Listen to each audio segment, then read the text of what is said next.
Halo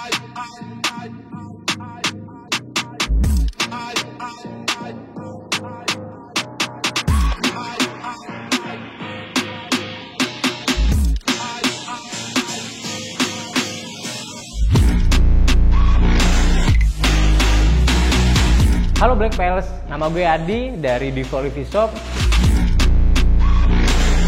Gue di sini ingin menjelaskan tentang cara mengkonversi kendaraan konvensional menjadi kendaraan listrik. Welcome to Black Automotive. Gue akan menerangkan caranya mengkonversi motor konvensional atau motor bensin menjadi motor listrik. Motor apa aja yang bisa kita konversi untuk menjadi motor listrik? Di sini bisa mengkonversi semua jenis motor, mulai dari motor skuter, motor matic, motor bebek, motor sport. Yang penting dia beroda dua, bisa kita konversi menjadi motor listrik.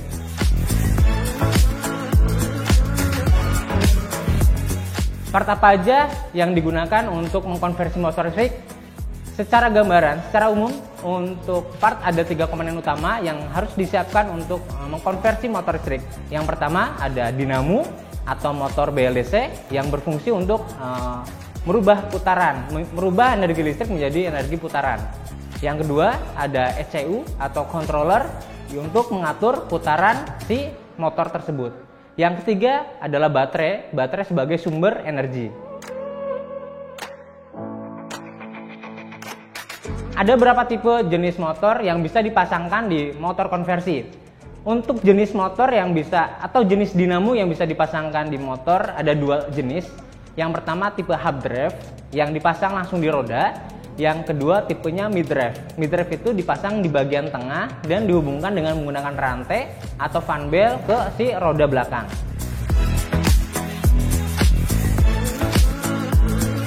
Untuk hub drive sendiri ada beberapa tipe. Yang pertama ada tipe jari-jari, ada tipe 10 inch, 12 inch, 14 inch, dan 17 inch. Tergantung motor apa yang digunakan. Contohnya, untuk motor Vespa kita biasa menggunakan 10 inch. Atau motor Matic itu biasanya kita menggunakan 14 inch. Dan juga untuk motor sport biasa kita menggunakan 17 inch. Dia udah langsung include dengan velgnya, tinggal PNP dipasang di roda belakang.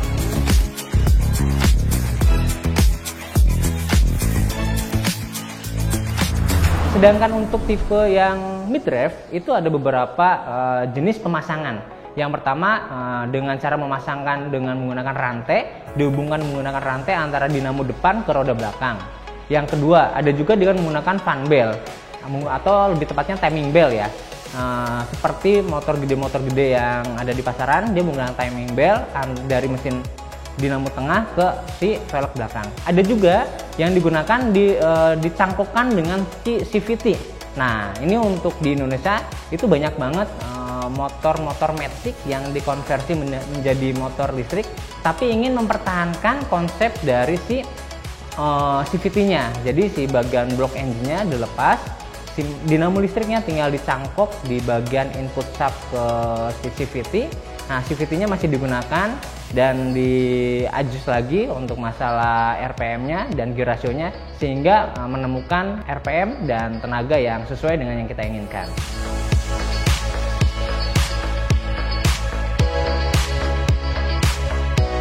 Untuk tahapan mengkonversi motor listrik ada beberapa tahapan. Yang penting ada motornya dulu ya, dan juga kita udah menyiapkan spare part yang tadi kita sebutkan, ada 3 komponen tersebut.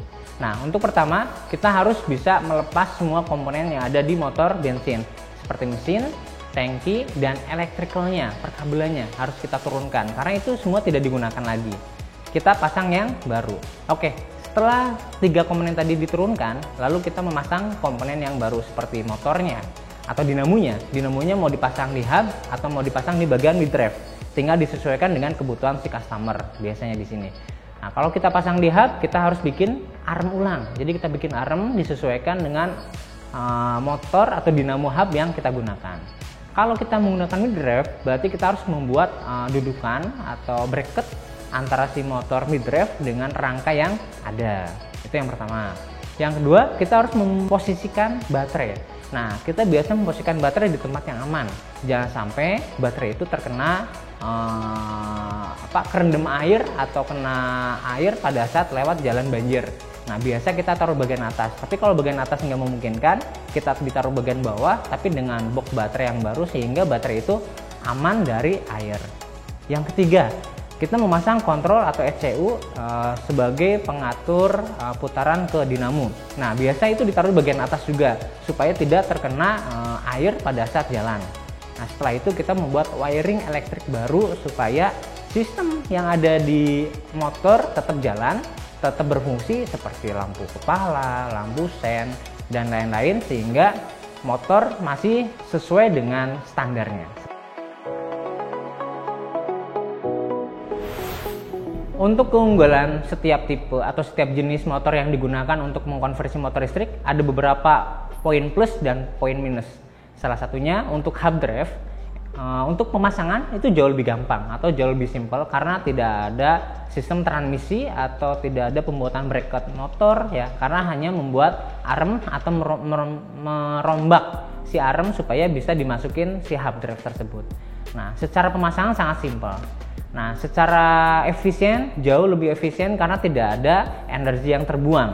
Tetapi untuk yang tipe hub drive itu sedikit riskan karena apa? Karena posisinya ada di bawah sehingga lebih gampang kemasukan air.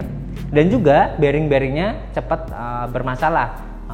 Rata-rata harus dilakukan penggantian bearing BLDC itu dinamo 1 tahun atau 2 tahun itu harus dilakukan penggantian bearing dan juga penggantian seal. Untuk keunggulan midrive, jadi di midrive itu ada beberapa cara pemasangan. Yang pertama dengan menggunakan rantai, dengan menggunakan timing belt, atau dengan menggunakan CVT. Nah, jika kita menggunakan rantai, itu lebih heavy duty, umurnya lebih panjang, lebih awet. Tetapi pada saat kita menggunakan rantai, ada suara rantai yang ditimbulkan dari besi, dari gear dengan rantai tersebut, sehingga kurang nyaman pada saat digunakan. Tapi secara performa jauh lebih baik di antara timing belt dan juga CVT. Untuk menggunakan timing belt karena tidak, pada saat kita menggunakan timing belt karena tidak ada besi di situ, jadi cuma pertemuan antara timing belt karet dengan giginya, hampir tidak ada suara sama sekali, sangat silent. Tetapi kurang heavy duty. Kenapa? Karena timing belt ada umurnya. Biasanya rata-rata 6 bulan itu timing beltnya bakal putus. Untuk menggunakan CVT itu jauh lebih efisiensi, jadi bisa disesuaikan dengan kebutuhan. Pada saat RPM rendah tenaganya, karena ada mainan CVT sehingga tenaganya makin besar. Tetapi kurang efisien karena akan terjadi slip di fan beltnya sendiri. Jadi saran aku sih untuk midrive paling tepat adalah menggunakan timing belt atau menggunakan si rantai untuk heavy duty.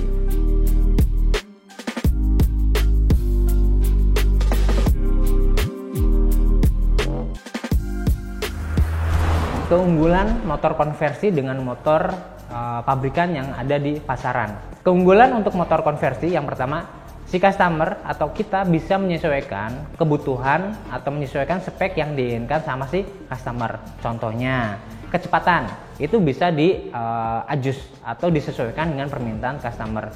Pengen pelan, sedang, atau kencang, atau bisa extra fast ya. Kita di sini bisa buatin motor menjadi kecepatan 150 km/jam, bahkan 200 km/jam juga bisa kita buatkan sesuai permintaan dari si customer. Nah, yang kedua, kita bisa menyesuaikan jarak tempuhnya. Jarak tempuhnya bisa kita sesuaikan tergantung permintaan customer juga. Kita di sini pernah membuat motor dengan jarak sekali charger 200 kilo. Kalau pada saat kita menggunakan atau membeli motor pabrikan, itu sudah dipatok sama si pabrikan tersebut. Kecepatan maksimal cuma di angka 60-70 km/jam dan jarak tempuh cuma di angka 40 km saja.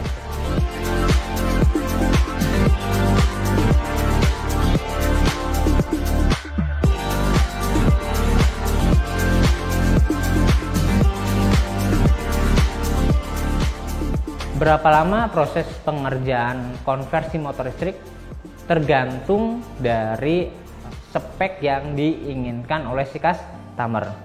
Untuk rata-rata waktu yang dibutuhkan antara 2 minggu sampai 1 bulan. Karena harus ada beberapa spare part yang kita tunggu juga kalau kita menyesuaikan dengan ke spesifikasi dari permintaan customer. Berapa sih estimasi untuk mengkonversi motor biasa menjadi motor listrik?